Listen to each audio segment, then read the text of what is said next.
Hello students, मैं विजय शर्मा आपका हार्दिक अभिनंदन करता हूं। प्यारे विद्यार्थियों, आज हम व्याकरण के अंतर्गत अलंकार पढ़ने जा रहे हैं।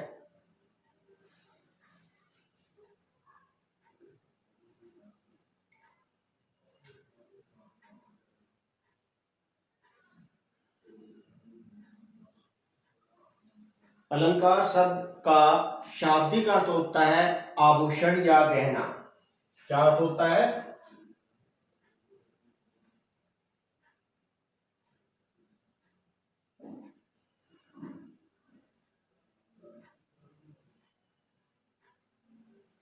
अलंकार शब्द का अर्थ होता है आभूषण या गहना। अलंकार शब्द दो शब्दों के मेल से बना है।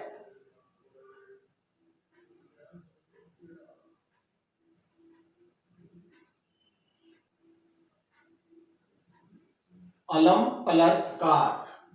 किससे बना है? अलम प्लस कार। अलम का अर्थ होता है शोभा या सौंदर्य।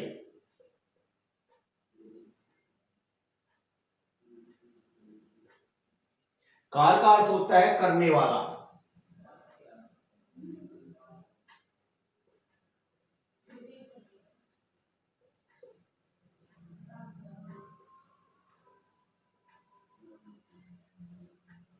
इसका मतलब हुआ अलम का अर्थ हुआ शोभा और कार का अर्थ होता है करने वाला, यानी शोभा करने वाला। संस्कृत के आचार्यों ने भामह, दंडी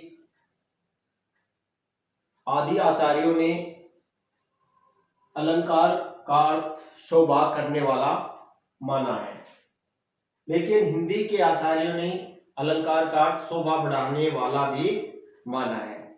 तो अलंकार किसे कहते हैं? अलंकार का मतलब होता है काव्य की सुंदरता बढ़ाने वाला। इसकी परिभाषा होगी काव्य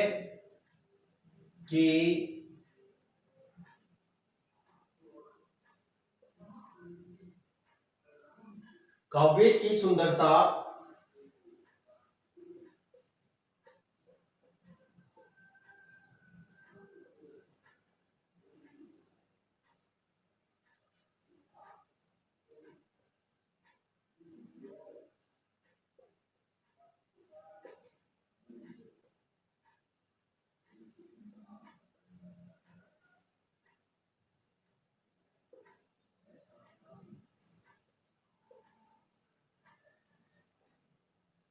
तो अलंकार किसे कहते हैं? काव्य की सुंदरता बढ़ाने वाले उपकरणों को अलंकार कहते हैं।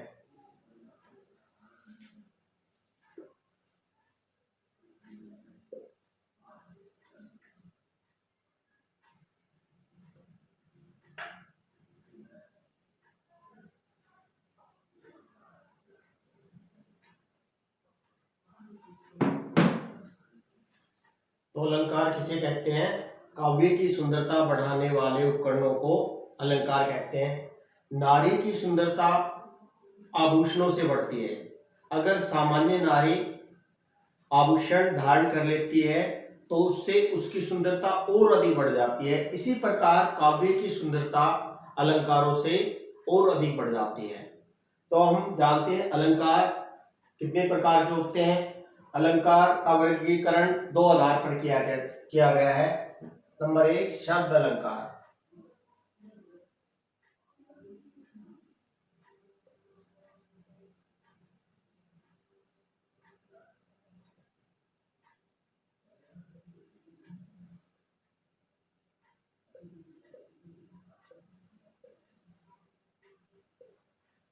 अलंकारों का वर्गीकरण दो आधार पर किया गया है, शब्द अलंकार और अर्थ अलंकार। शब्द अलंकार का क्या होते हैं?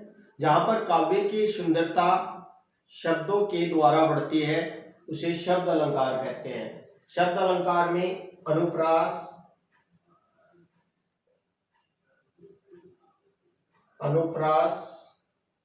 यमक,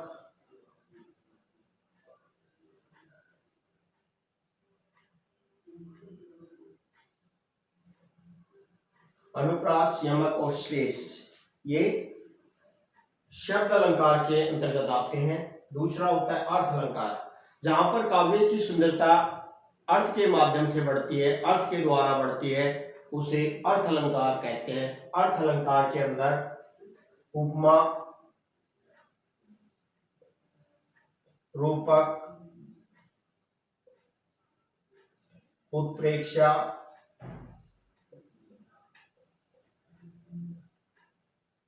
अतिशयोक्ति,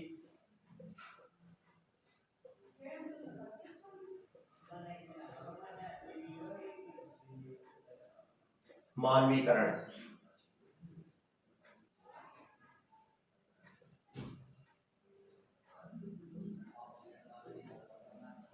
अर्थ अलंकार के अंदर उपमा, रूपक, उत्प्रेक्षा, अतिशयोक्ति, मानवीकरण अलंकार आते हैं। तो अब हम शब्द अलंकार में सबसे पहले अनुप्रास अलंकार पढ़ते हैं।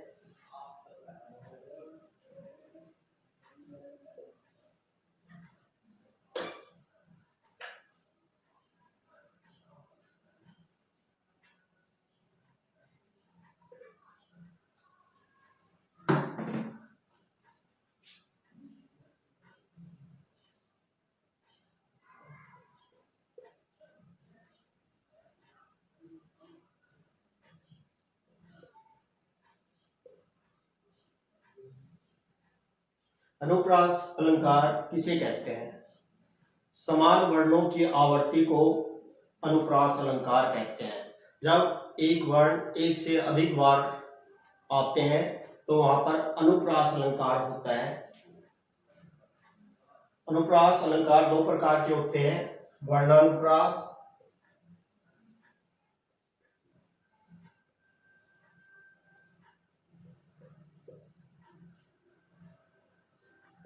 लोटानुप्रास।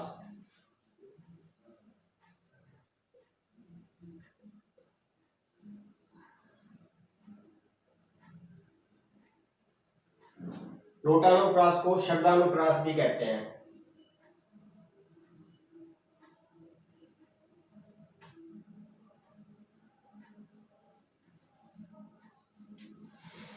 वर्णानुप्रास किसे कहते हैं? जहां पर वर्णों की आवर्ती होती है उसे वर्णानुप्रास अलंकार कहते हैं।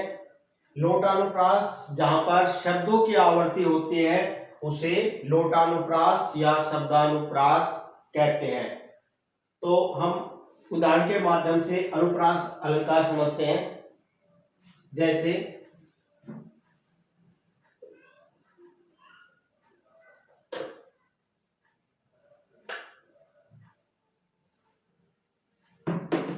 अनुप्रास अलंकार में वर्णों की आवर्ती होती है। जैसे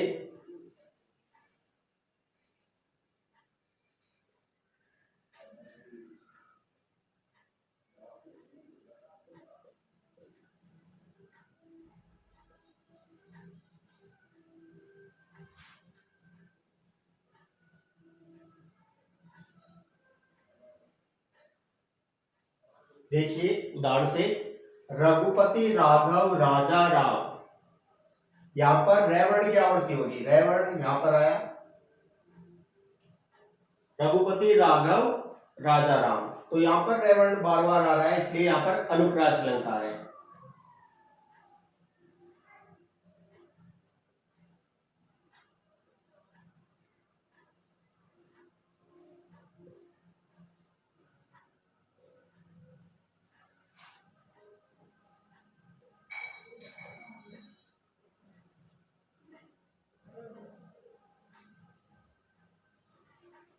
इस उदाहरण में देखिए, मुदित महीपति मंदिर आए, यहां पर मैं वर्ण की आवृत्ति हो रही, मुदित महीपति मंदिर आए, तो यहां पर मैं वर्ण बार बार आ रहा है, इसलिए यहां पर अनुप्रास अलंकार है।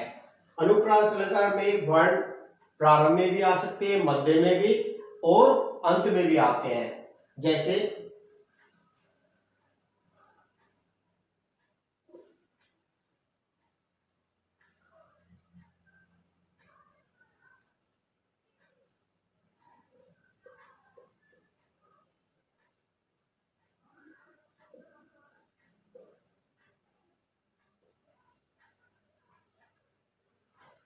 ये हनुमान चालीसा की पंक्ति है, संकट कटे मिटे सब पीरा, जो सुमरे हनुमत बलबीरा।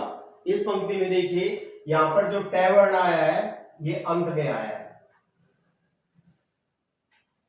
संकट कटे मिटे सब पीरा, जो सुमरे हनुमत बलबीरा।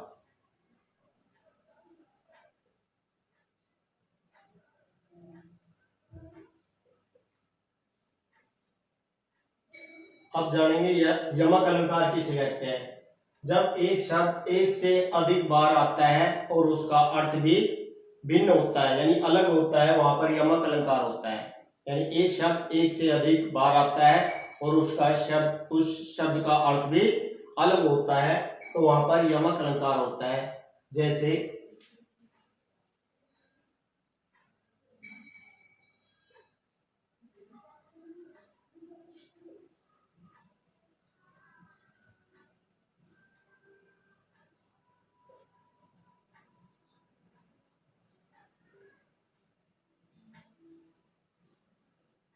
ये पंक्ति है, काली घटा का घमंड घटा। तो यहाँ पर घटा शब्द है, 2 बार आया है यहाँ पर, और दोनों शब्द का अर्थ भी अलग है। घटा का मतलब होता है बादल,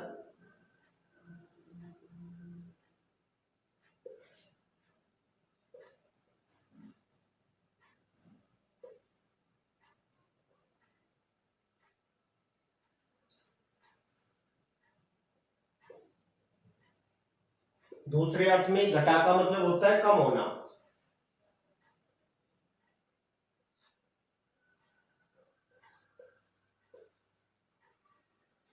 घटा शब्द यहाँ पर 2 बार आया है, काली घटा का घमंड घटा।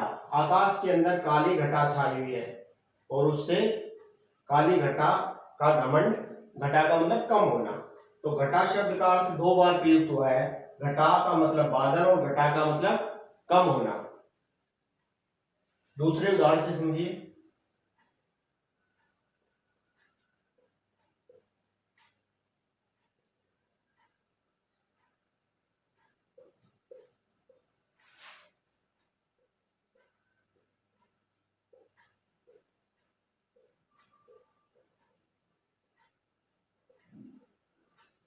देखिए यहाँ पर सजना शब्द 2 बार आया है, सजना है मुझे सजना के लिए। सजना है मुझे सजना के लिए। तो पहले सजना का मतलब होता है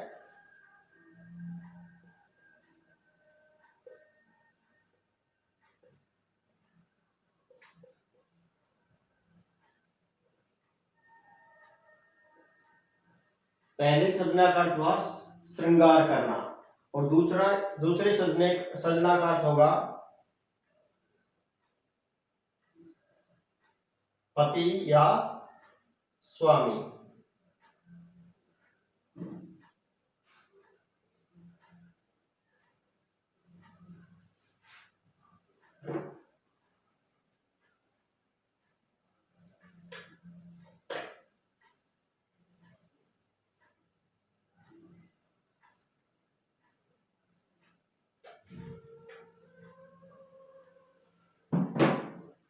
आगे उदाहरण से समझेंगे। 3 बेर खाती थी,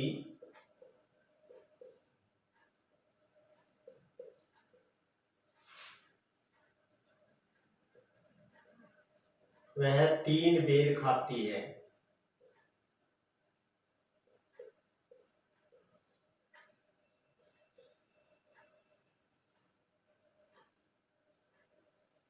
इस पंक्ति में देखिए 3 बेर खाती थी, वह 3 बेर खाती है। तो जो बेर शब्द है वो 2 बार प्रयुक्त हुआ है यहाँ पर, बेर और बेर। पहले बेर का अर्थ है फल, दूसरे बेर का मतलब है समय।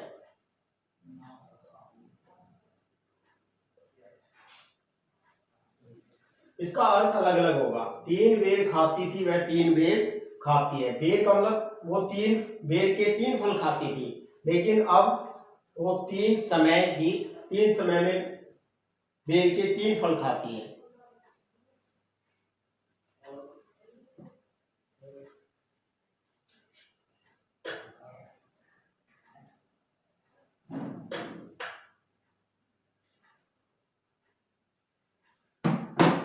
प्यारे विद्यार्थियों, आपने यमक अलंकार के बारे में जाना। यमक अलंकार में एक शब्द एक से अधिक बार आता है और उसका अर्थ भी अलग होता है। अब अगला अलंकार समझते हैं, श्लेष अलंकार।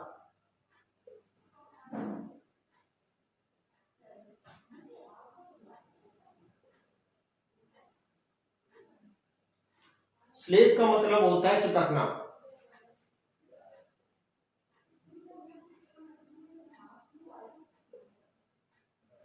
क्या होगा? श्लेष का मतलब होगा चिपकना। जब जहां पर एक ही शब्द के कई अर्थ निकलते हैं, कई अर्थ चिपके होते हैं, वहां पर श्लेष अलंकार होता है।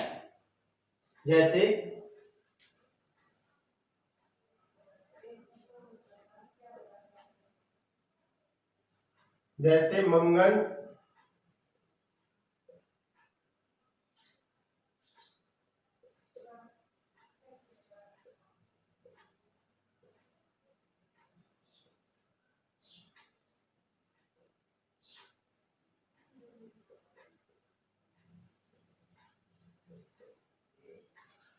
इस पंक्ति को देखिए, इसमें बताया मंगन को देखी पट देत बार बार।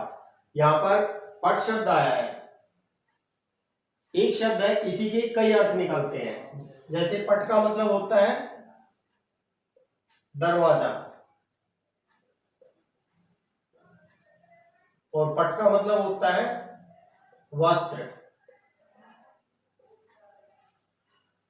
तो इसका मतलब वो जब घर पे कोई मांगने वाला आता है तो उसको देखकर दरवाजे बंद कर दिए जाते हैं। दूसरे अर्थ में, जब घर पर कोई मांगने वाला आता है तो उसको बार बार वस्त्र दिए जाते हैं।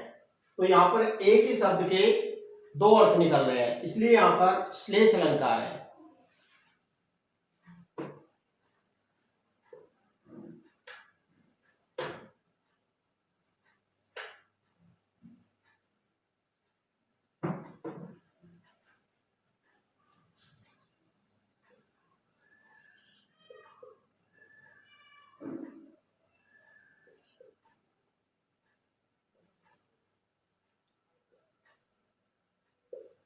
सुवर्ण को ढूंढत फिरत,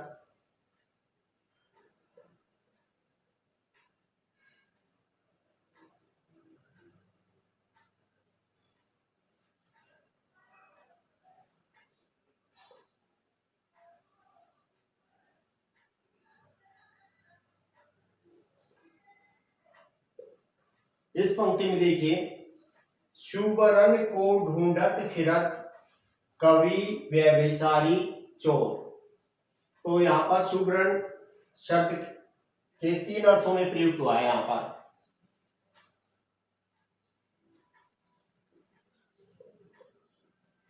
सुवर्ण यहाँ पर कवि के लिए प्रयुक्त हुआ है, सुंदर वर्ण के लिए।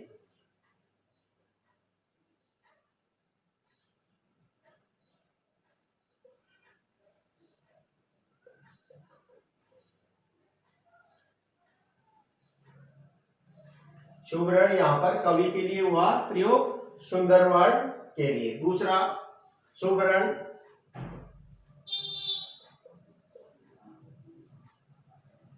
व्यभिचारी के लिए हुआ है, रंग रूप के लिए।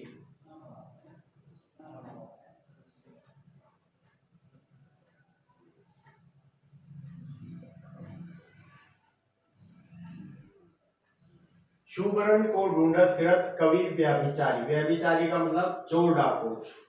वो सुंदर स्त्री के रंग रूप के लिए ढूंढते फिरते हैं। सुवर्ण तीसरा अर्थ में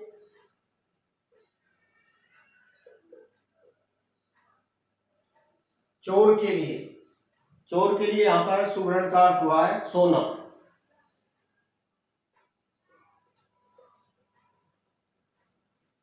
यानी सुवर्ण शब्द अलग अलग अर्थों में प्रयुक्त हुआ है, इसलिए यहां पर भी श्लेष अलंकार है। सुवर्ण को ढूंढत फिरत कवि व्यभिचारी चोर। तीन अर्थों में यहाँ पर शुभरण प्रयुक्त हुआ है।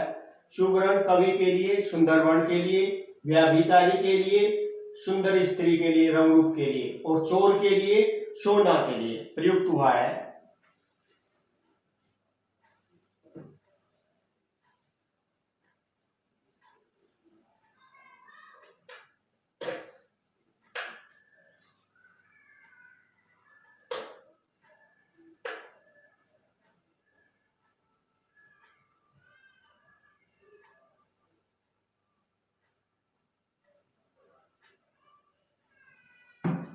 तो आपने पढ़ा इसमें शब्द अलंकार में आते हैं अनुप्रास, यमक और श्लेष।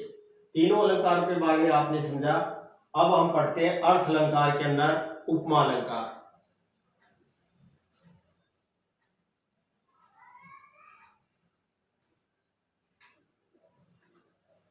उपमा अलंकार क्या होता है? जब किसी व्यक्ति, वस्तु की उपमे की उपमान से तुलना की जाए, यानी प्रस्तुत चीज की अप्रस्तुत चीज से तुलना की जाए, वहां पर उपमा अलंकार होता है। इसमें सा, से, सी, सम, सरिस,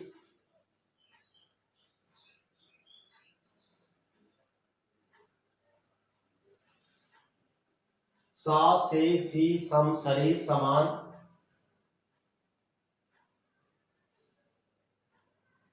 वाचक शब्द होते हैं जिससे हम पहचान सकते हैं कि ये उपमा अलंकार है।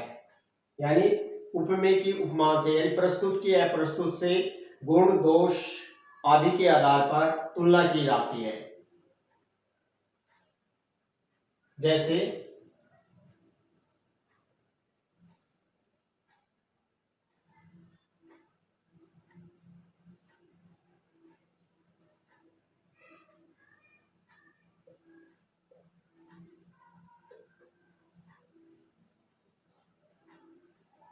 ये पंक्ति है, इसको ध्यान से समझिए।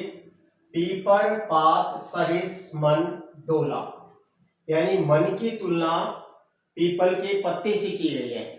उपमा अलंकार में चार होते हैं: उपमेय, उपमान, साधारण धर्म,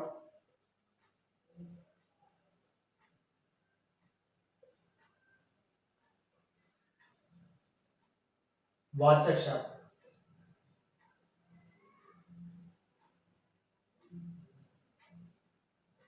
उपमा के चार भेद हो गए: उपमेय, उपमान, साधारण धर्म और वाचक शब्द।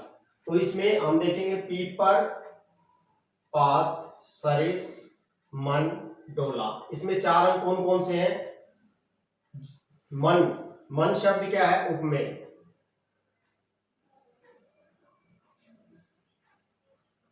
सरिस शब्द है वाचक शब्द।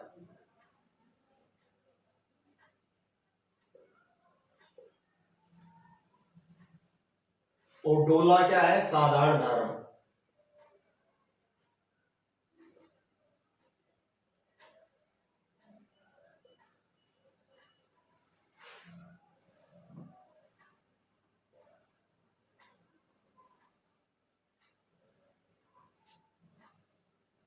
पीपर, पात, यहां पीपर पात है उपमान। ऐसी की गई है कि मन पीपल के पत्ते की तरह चलायमान है। पीपर, पात, सरिस, मन, डोला, पीपल के पत्ते की तरह मन का चलायमान होना। तो उपमा अलंकार के दो भेद होते हैं: पूर्ण उपमा और लुप्त उपमा।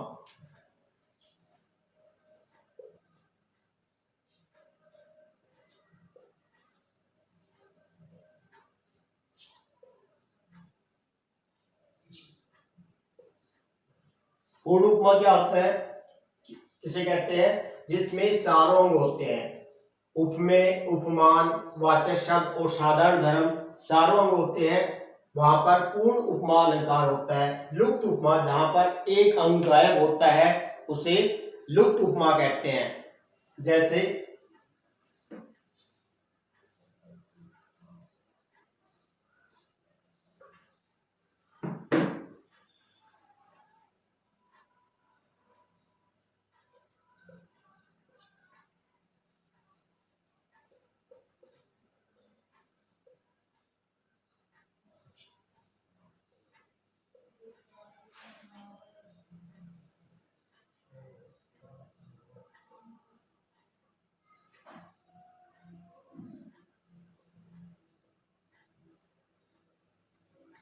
इस पंक्ति को देखिए, मखमल के झूले पड़े हाथी सा टीला। इसके अंदर एक अंग गायब है, इसलिए यहाँ पर लुप्त उपमा है। मखमल के झूले पड़े हाथी सा टीला। इस पंक्ति में देखिए, इसमें उपमा के 4 अंग नहीं है, केवल 3 अंग का ही वर्णन किया गया है, इसलिए यहाँ पर लुप्त उपमा है। मखमल के झूले पड़े, ये हो गया उपमान। और हाथ, मखमल के झूले पड़े हाथी, यहां तक हो गया उपमान। और सा हो गया वाचक शब्द, और टीला शब्द हो गया उपमेय। इसमें एक अंक कौन सा गायब है? साधारण धर्म नहीं है। इसके अंदर 3 हो गए, उपमान हो गया, वाचक शब्द है और उपमेय है, लेकिन साधारण धर्म नहीं है, इसलिए लुप्त उपमा का उदाहरण है।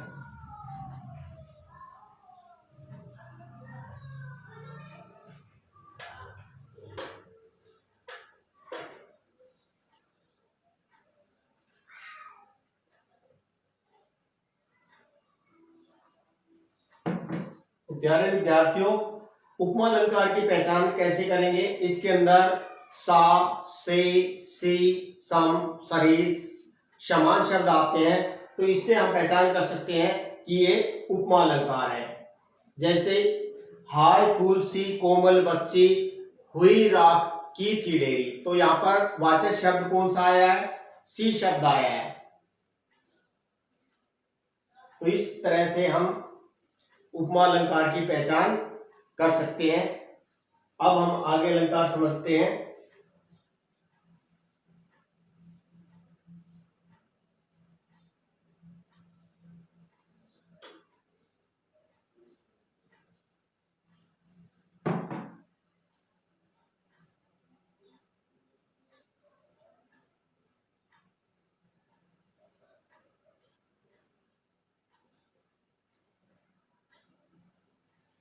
उत्प्रेक्षा अलंकार किसे कहते हैं? जहां पर उपमेय में उपमान की संभावना या कल्पना व्यक्त की जाती है, वहां पर उत्प्रेक्षा अलंकार होता है। उपमा अलंकार में क्या होता है? इसमें तुलना की जाती है, उपमेय की उपमान से तुलना होती है, लेकिन इसमें तुलना होती है, लेकिन इसमें संभावना भी व्यक्त की जाती है यहाँ पर, इसलिए यहाँ पर उत्प्रेक्षा अलंकार आता है। इसकी पहचान कैसे करेंगे? इसमें वाचक शब्द होता है मनु, मानो, मनो, जो,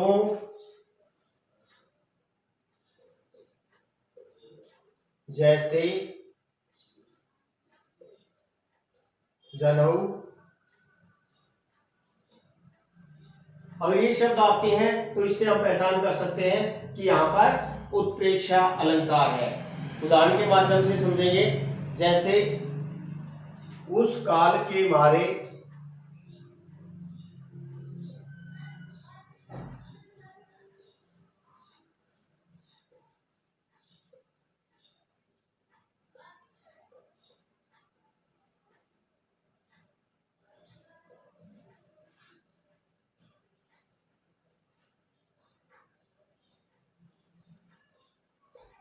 उस काल के मारे तन कांपने उनका लगा, मानो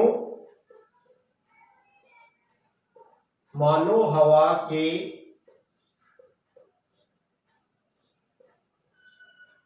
जोर से उस काल के मारे तन कांपने उनका लगा, मानो हवा के जोर से सोता हुआ सागर जगा।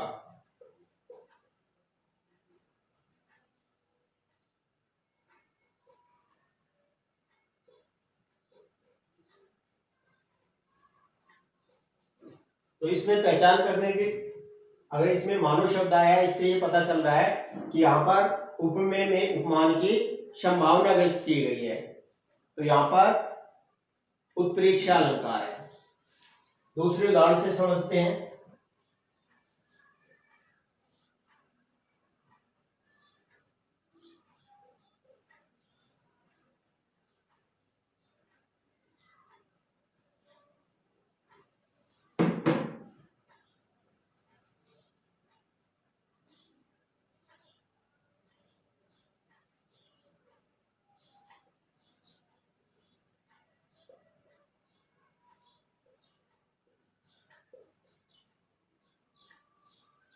चमचमात चंचल नयन,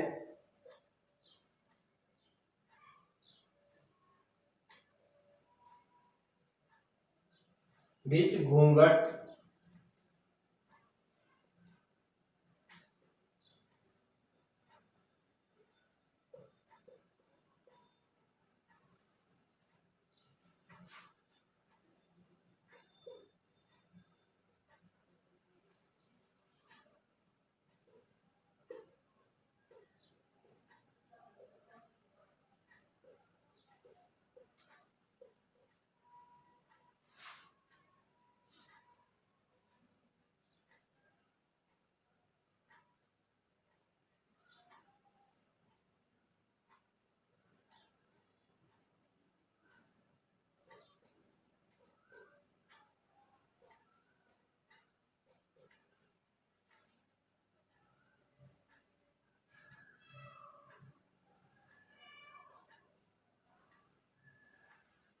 इस उदाहरण के माध्यम से समझते हैं हम।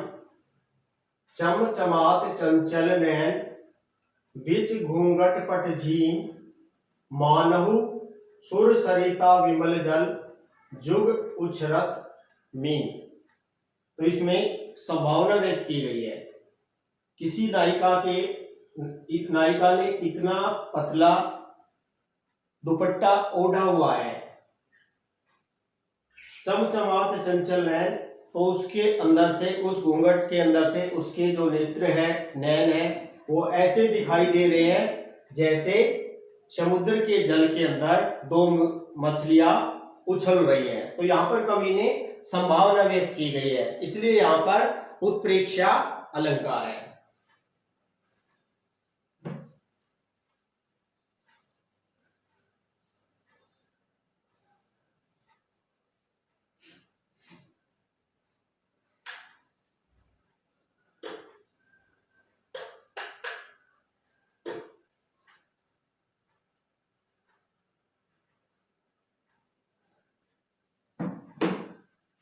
अब हम इससे आगे अलंकार समझते हैं। रूपक अलंकार।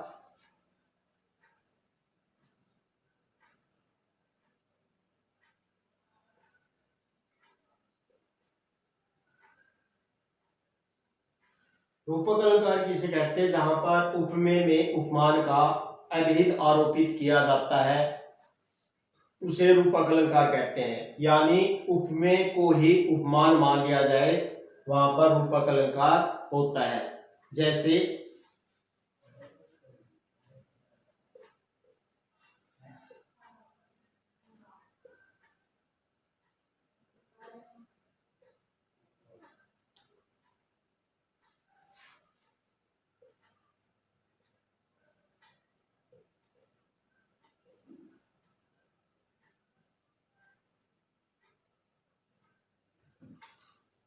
तो रूपक अलंकार में इस पंक्ति के माध्यम से समझेंगे, मैया मैं तो चंद्र खिलौना लहो। तो इसमें बताया गया है कि बालक जिद कर रहा है, अपनी माँ से कहता है कि हे माँ, मुझे चांद जैसा खिलौना चाहिए। कैसा खिलौना चाहिए? चंद्र खिलौना। यहाँ पर उपमेय और उपमान के अंदर बहुत ही निकटता है, एक को दूसरे के समान मान लिया गया है, दोनों में बहुत ज्यादा निकटता है, इसलिए यहाँ पर रूपक अलंकार है। भैया मैं तो चंद्र खिलौना ले आऊं। बालक कहता है, जिद कर रहा है कि मुझे कैसा खिलौना चाहिए, चांद जैसा खिलौना चाहिए। तो इसलिए यहाँ पर उपमेय और उपमान के अंदर बहुत ही ज्यादा निकटता दिखाई गई है, दोनों को एक ही मान लिया गया है, इसलिए यहाँ पर रूपक अलंकार है। दूसरे उदाहरण के माध्यम से समझेंगे। चरण कमल बंदौ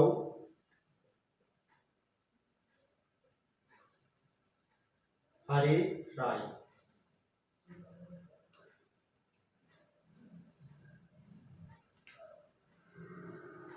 यहाँ पर चरण और कमल में बहुत ही ज्यादा निकटता दिखाई है, यानी उपमेय को ही यहाँ पर उपमान मान लिया गया है, इसलिए यहाँ पर रूपक अलंकार है।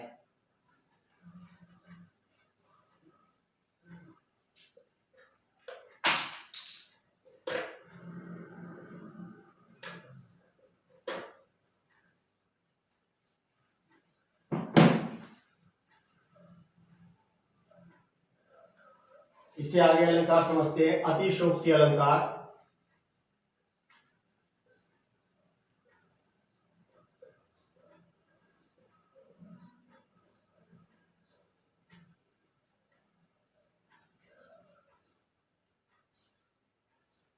अतिशयोक्ति अलंकार, ये अतिशय प्लस उक्ति। अतिशय का मतलब ज्यादा, उक्ति का मतलब बात। किसी बात को या किसी कथन को बहुत ही बढ़ा चढ़ाकर वर्णन किया जाए तो वहां पर अतिशयोक्ति अलंकार होता है, यानी छोटी सी बात को बहुत ही बढ़ा चढ़ाकर वर्णन करना अतिशयोक्ति अलंकार होता है वहां पर। जैसे हनुमान की पूंछ में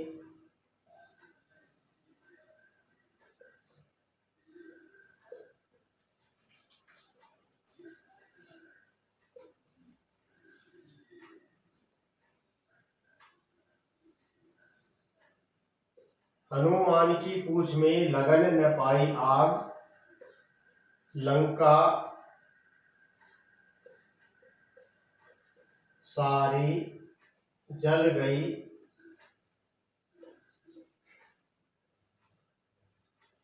गए निशाचर भाग।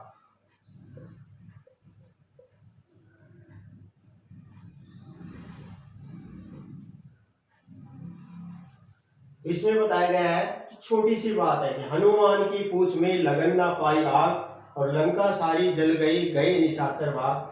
कि हनुमान की पूंछ में आग भी नहीं लगी और सारी लंका जलकर राख होगी और राक्षस भाग गए, गए निशाचर भाग, और सारे राक्षस भाग गए। तो यहाँ पर कवि ने छोटी सी बात का बहुत ही बढ़ा चढ़ाकर वर्णन किया है, इसलिए यहाँ पर अतिशयोक्ति अलंकार है। अब अगला अलंकार समझते हैं।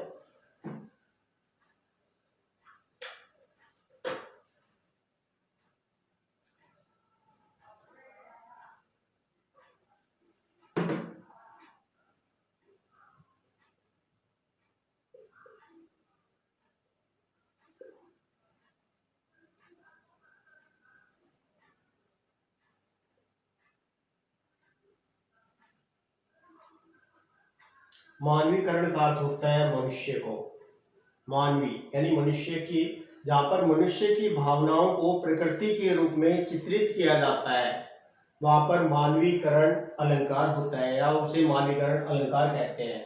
मनुष्य की भावनाओं को प्रकृति की जड़ चीजों के रूप में दिखाया जाता है, वहां पर मानवीकरण अलंकार होता है। जैसे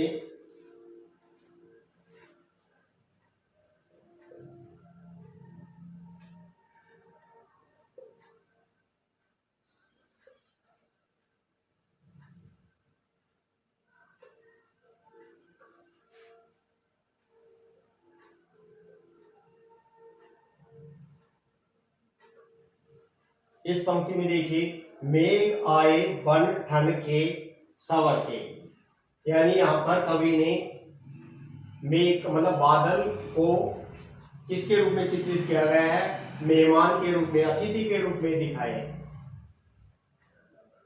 जब गांव में के अंदर कोई मेहमान आता है तो वो बड़ा ही सज धज कर आता है, सज धज कर संवर कर आता है।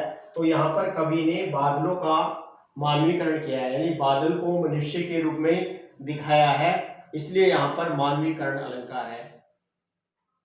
धन्यवाद।